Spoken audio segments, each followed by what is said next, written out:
The desert stretched endlessly under a burnt orange sky, a barren expanse where even the wind whispered in muted tones.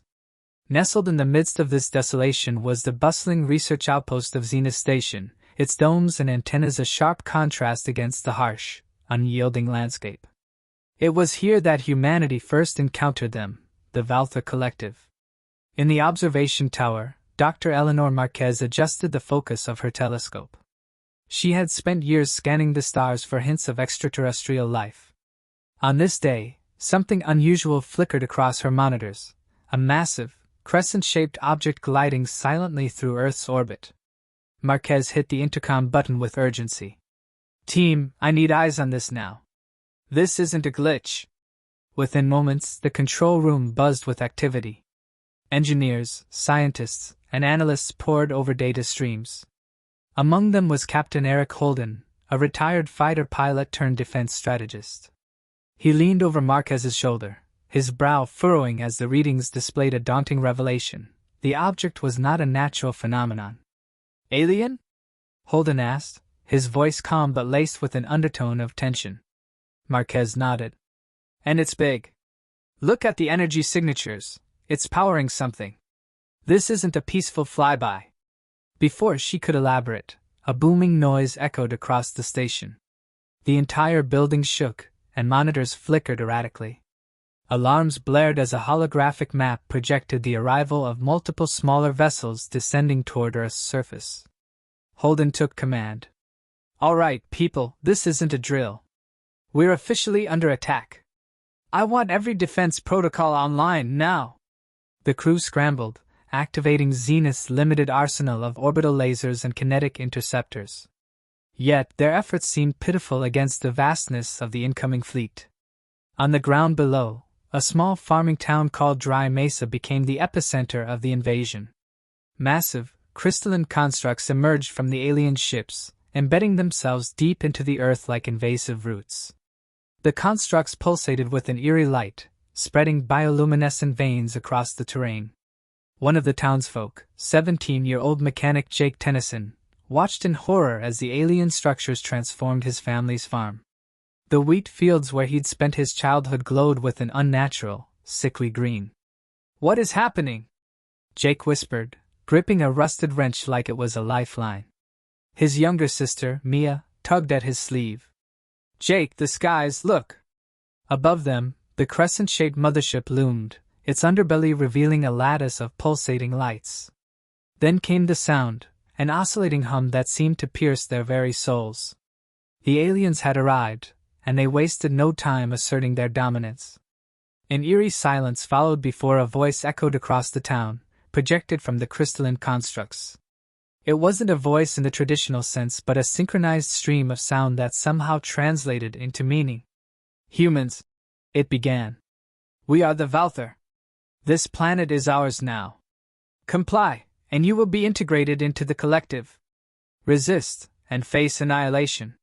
Jake exchanged a glance with his sister. "Integrated? That doesn't sound like something we'd want to be."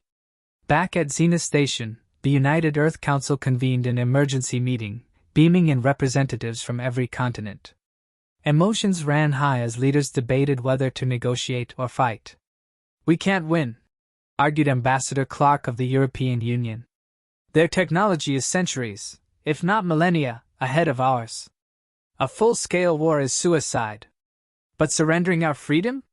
President Kamara of the African Federation countered. "That's no life worth living." Holden, standing at the back of the room, finally stepped forward.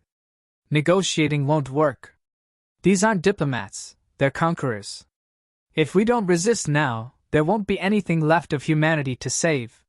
His words struck a chord with the room, though doubt lingered on every face. In the end, the Council authorized a desperate plan, a united global defense force, leveraging every ounce of human ingenuity to hold off the invaders. Jake and Mia, now refugees in their own town, stumbled upon a hidden bunker left over from Earth's last major war. Inside, they found caches of experimental tech and weapons that had been deemed too dangerous for peacetime. Jake, a natural tinkerer, began modifying them, creating makeshift tools to combat the alien constructs. word of the siblings' ingenuity spread quickly, drawing a small band of survivors to their cause. Among them was Alyssa Vega, a former robotics engineer who had lost her entire family in the initial attack. With her expertise, they began building devices to disrupt the Valthor's bioluminescent network, hoping to sever the aliens' control over their crystalline machines. Meanwhile, Holden coordinated global resistance efforts from Zenith. The station became a hub of desperate innovation, blending Earth's most advanced tech with scavenged alien components. Marquez spearheaded a team working to decipher the Valthor's communication methods, hoping to exploit a weakness in their coordination. As days turned into weeks, the Resistance scored its first small victory, destroying a Valthor harvester drone in Brazil. The footage of the victory spread like wildfire, igniting hope in even the most despondent corners of Earth. Jake's group, now calling themselves the Ember Corps, took inspiration from this and launched a daring raid on a Valthor energy node.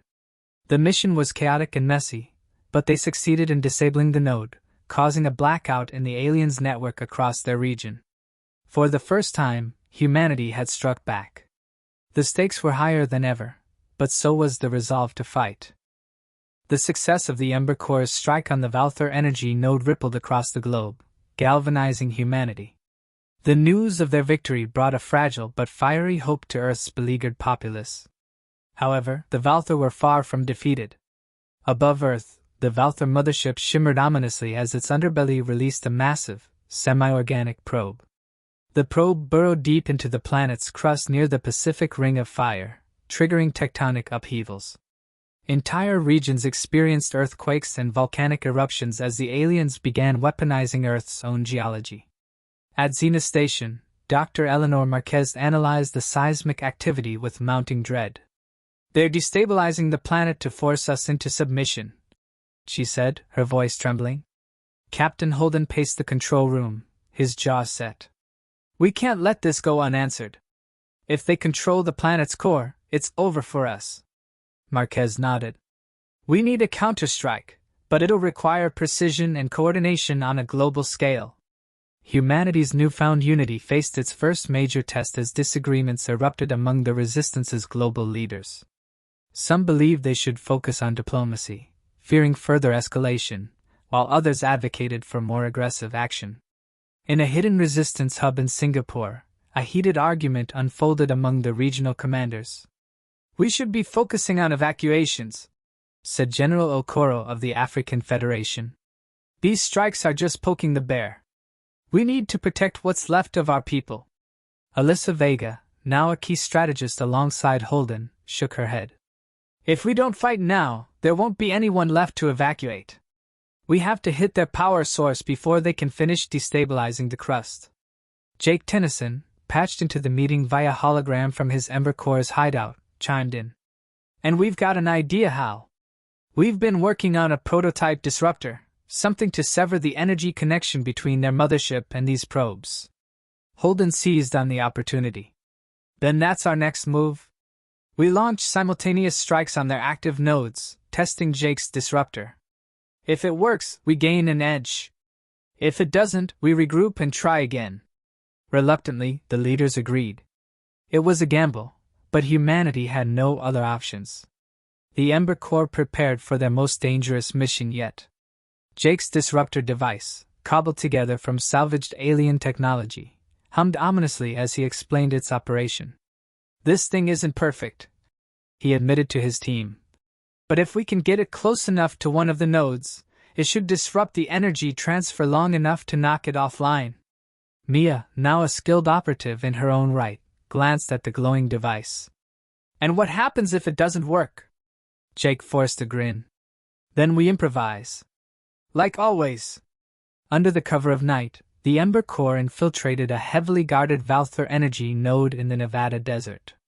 Towering crystalline structures pulsed with alien energy, guarded by biomechanical drones that patrolled the perimeter. As Jake and Mia approached the node, Alyssa Vega and her drone team provided a distraction, drawing fire away from the siblings. Explosions lit up the desert as the team engaged in a chaotic firefight with the alien drones. Jake managed to plant the disruptor at the base of the node. It hummed louder, sparks flying as it synced with the alien technology. "Come on, work!" Jake muttered, shielding his eyes from the blinding light. The disruptor activated, sending a shockwave through the crystalline structure. The node flickered, its bioluminescent veins dimming and cracking. The entire alien network in the region went dark, triggering a chain reaction that destroyed the drones. The Ember core barely escaped as the node collapsed in on itself, leaving behind a smoldering crater. They had succeeded, but it was clear the Valthar would not let this go unanswered. News of the successful strike spread rapidly, bolstering morale across the planet. Resistance cells in South America, Europe, and Asia began coordinating their own attacks, using Jake's disruptor design as a blueprint. Humanity's ingenuity and resilience started to show results, with alien nodes going dark in multiple regions. At Xena Station, Dr. Marquez worked tirelessly with her team to decipher the Valthar's language and technology. Her breakthrough came when she discovered a weakness in the Valthar communication network, a reliance on quantum relays that could be disrupted with a carefully targeted EMP. "This could be the key to turning the tide," Marquez told Holden, presenting her findings. Holden nodded. "Then we make it happen. No more defensive moves, we take the fight to them." The Valthar, however, were not idle. They adapted quickly, reinforcing their remaining nodes and deploying a new class of war machines, massive, multi-limbed constructs capable of decimating entire cities. One such machine descended on Rio de Janeiro, where resistance fighters struggled to hold their ground. The towering construct unleashed beams of energy that reduced buildings to rubble, leaving humanity's forces scrambling for cover. Jake and the Ember Corps were called in to assist. Armed with an upgraded disruptor, they faced off against the war machine in a desperate battle. The machine's precision and power were overwhelming, but the team's ingenuity and courage proved to be a match. Using guerrilla tactics and Jake's disruptor, they managed to exploit a vulnerability in the machine's design, disabling it in a spectacular explosion that lit up the night sky. Despite their victories, the Resistance knew they were only buying time. The Valthar mothership, ominously silent since the start of the invasion, began to shift. Its crescent shape unfolded, revealing an array of massive energy cannons aimed at Earth. At Xena Station, Holden addressed the global resistance leaders. "This is it. They're preparing for a final strike, and if we don't stop them now, it's over." Dr. Marquez nodded. "We've identified a weak point in their mothership's power core. If we can deliver an EMP directly to that core, we can disable the entire ship. But it's a one-shot opportunity." The room fell silent as the enormity of the task sank in. Finally, Holden spoke. "We've come too far to give up now. Let's finish this." The stage was set for humanity's ultimate stand against the Valthar. Every resource, every mind, and every ounce of courage would be needed to face the battle that lay ahead. The global resistance mobilized with every resource at its disposal, preparing for the final assault on the Valthar mothership. Across the planet, humanity braced for what could be their last stand. The stakes had never been higher. In the cool pre-dawn hours, Captain Holden stood on the observation deck of Zenith Station, staring at the Valthar mothership, which now loomed larger than ever in Earth's sky. The crescent shape of the alien vessel had transformed into a menacing array of spires and energy cannons, each humming with destructive potential. Behind him, Alyssa Vega entered, her usually sharp demeanor softened by the weight of the impending battle. "Big day," she said, her voice steady but low. Holden nodded. "Biggest day. If this doesn't work..." Alyssa placed a hand on his shoulder. "It'll work. We've come too far to stop now." The global resistance teams gathered in massive underground bunkers to receive their orders. Holographic displays showed detailed plans for the assault. Dr. Eleanor Marquez stepped forward to address the leaders. "The Valthar mothership's power core is vulnerable to a concentrated EMP. We've designed a specialized device, codenamed Inferno, that will overload their systems. But we have to deliver it directly into the core." Jake Tennyson, standing with the Ember Core, raised an eyebrow. "Sounds easy enough." Marquez shot him a wry smile. "Not quite. The core is protected by layers of shielding and defensive drones. You'll need to disable those first, and the Inferno has to be activated manually. Mia, now a seasoned fighter, spoke up. Manually? You mean someone has to stay behind? Marquez hesitated, then nodded. Yes. Whoever activates the Inferno won't have time to escape. A heavy silence fell over the room. The reality of sacrifice loomed large.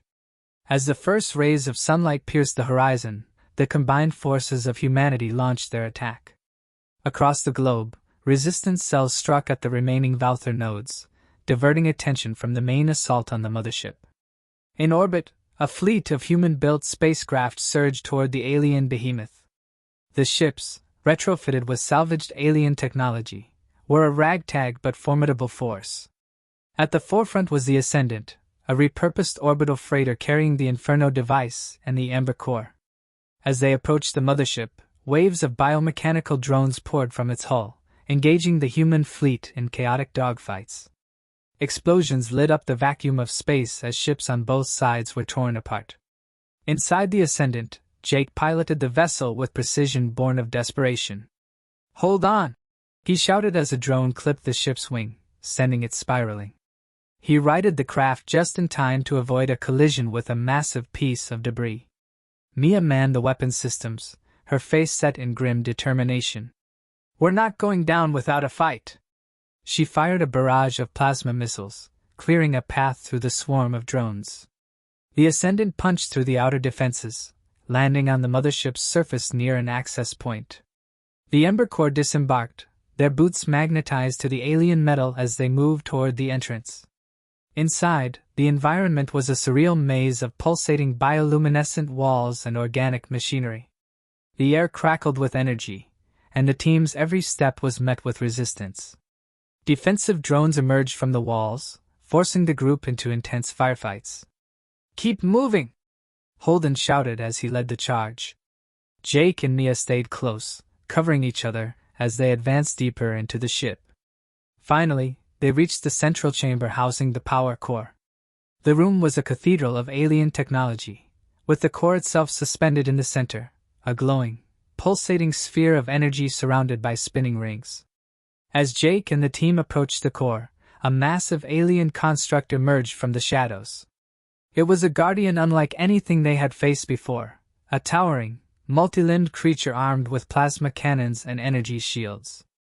Of course there's a final boss, Jake muttered, gripping his weapon. The team scattered as the Guardian unleashed a barrage of energy blasts. Holden barked orders, coordinating their movements. Mia and Alyssa targeted the construct's limbs, trying to disable its weapons, while Jake worked to position the Inferno device. Cover me! Jake shouted as he sprinted toward the core, the device clutched in his arms. Mia provided suppressing fire, but the Guardian was relentless. It lashed out with a massive arm, knocking Jake to the ground. The device skidded across the floor, stopping precariously close to the core. I've got it! Mia yelled, darting forward. She grabbed the device and began activating it, her hands moving with practiced efficiency. The Guardian turned its attention to her, but Alyssa and Holden intervened, drawing its fire. You're not touching her! Holden roared as he fired a barrage of explosive rounds, staggering the construct.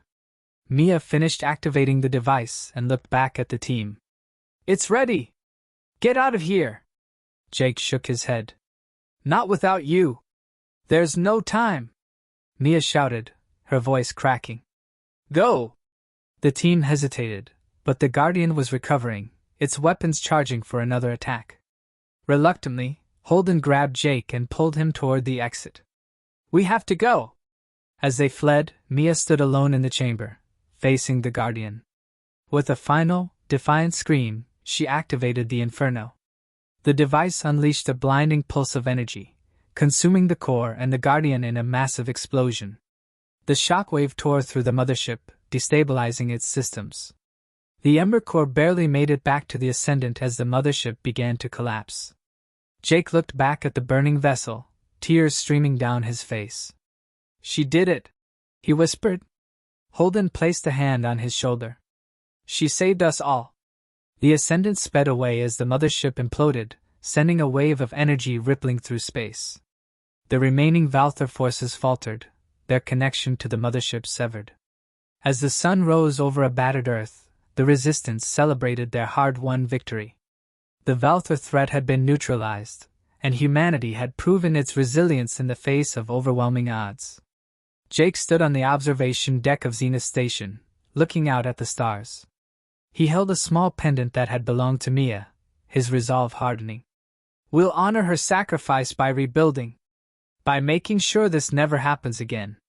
Dr. Marquez approached, her expression somber but hopeful. "We've survived the impossible, Captain. Now it's time to thrive." Jake nodded, the faintest hint of a smile on his face. Humanity had risen from the brink of extinction, united by loss and hope.